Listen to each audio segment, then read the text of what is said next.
Do ano que eu me mudei pra cá, os aluguéis realmente aumentaram assim, bruscamente. Você encontrava aluguéis aí na faixa de R$700, 800, né? Isso eu tô falando de kitnets, gente.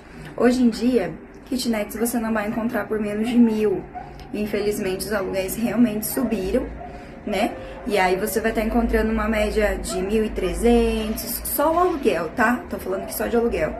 2.000, apartamentos mobiliados ou semi-mobiliados, apartamentos aí também sem nada nessa faixa de preço, sabe? Por quê? A localização que eu moro é uma região próxima ao centro, então tende a ser realmente um pouquinho mais caro. Porém, como eu sempre estou pesquisando muito sobre aluguéis, em regiões também mais afastadas, os aluguéis acabaram subindo bastante. Então aí 1.300 por baixo em uma kitnet. É o que vocês vão estar pagando hoje, o mínimo. E se você quiser um local com 2 quartos, 3 quartos, aí você já vai pagar na média de 1.700, 2.000, 2.500. Aí depende muito também do apartamento, né? Que você vai estar alugando. Uma dica também que eu dou pra vocês é: cuidado com prédios muito antigos.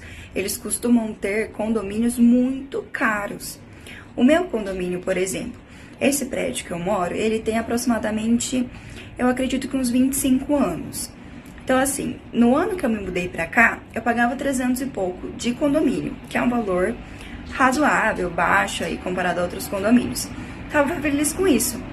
Foi passando o tempo, em cerca de um ano, ele subiu para 400 e pouco. Logo na sequência, já subiu para 500 e pouco. Então, faça a conta aí. Se você for pagar uma média de 1.300 num estúdio, mais 550 de condomínio, né? E aí, fora a comida, fora o transporte, fora a internet, fora a luz, né? Que isso daí normalmente não tá incluso no condomínio. O que tá incluso no condomínio? Portaria 24 horas, salão de festas e água. É o que tá incluso. Só que o condomínio tem muitas despesas diversas. Por exemplo, jardim, que tem que cortar a grama se o seu condomínio tiver jardim, manutenção de elevadores, manutenção de portões elétricos, manutenção de vários detalhes que tem que envolvem um condomínio. Então, por isso que eu falo pra vocês, se o prédio acabar sendo mais antigo, ele vai ter mais gastos, não é? E aí quem arca com o condomínio são vocês, mesmo alugando, quem arca são vocês. Salvo aí um detalhe ou outro, né, que realmente vai ser o proprietário do seu apartamento que vai pagar, a maioria dos custos do condomínio, você que tem que pagar a despesa, certo? Então, você tem que estar atento a isso. Eu já vi condomínios absurdos aqui no meu bairro e não tem realmente nada, é só o custo mesmo de manutenção aí. E o prédio costuma ter muita infiltração. O meu prédio, que não é tão antigo assim, tem muita infiltração. Tem muitos problemas aí que acabam tendo que ser resolvidos, não é? Então, assim, fiquem atentos a isso também. É muito importante você ver. Ah, eu achei um aluguel barato. Tá, mas e o condomínio?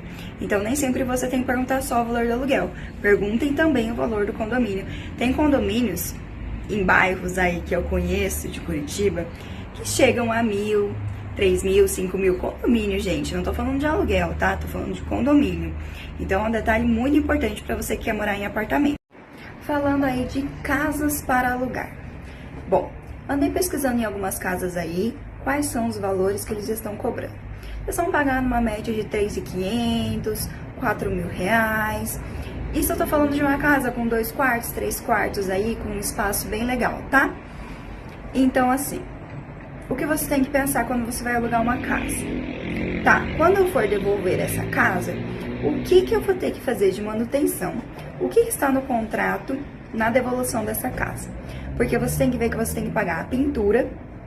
Então, veja aí quanto custa hoje uma pintura nova, né? Porque você recebe a casa provavelmente com uma pintura nova. Com alguém que nunca usou a casa ali, um morador antigo deixou a casa com a pintura nova, você pegou com a pintura nova, tem que devolver com a pintura nova. Então, prestem atenção nos custos que você vai ter se você precisar sair dessa casa também. Então é isso, queridos amigos novos curitibanos. Espero que tenha ajudado vocês com as minhas dicas. Aqui, ó, tem um pouquinho do meu bairro, vários prédios bonitos, coloridos, não é mesmo? A vida aqui no geral é muito gostosa. Sejam muito bem-vindos, espero que dê tudo certo pra vocês. E às vezes eu dou uma sumidinha por aqui, é verdade. Mas eu sempre volto com uma notícia atualizada. Não adianta ficar postando vários vídeos cheios de abobrinha que não vão agregar nada pra vocês, tá? Então essa é a atualização dos aluguéis em 2024, final de 2024, tá? E se tiver mais novidades eu venho aqui pra contar pra vocês, tá bom?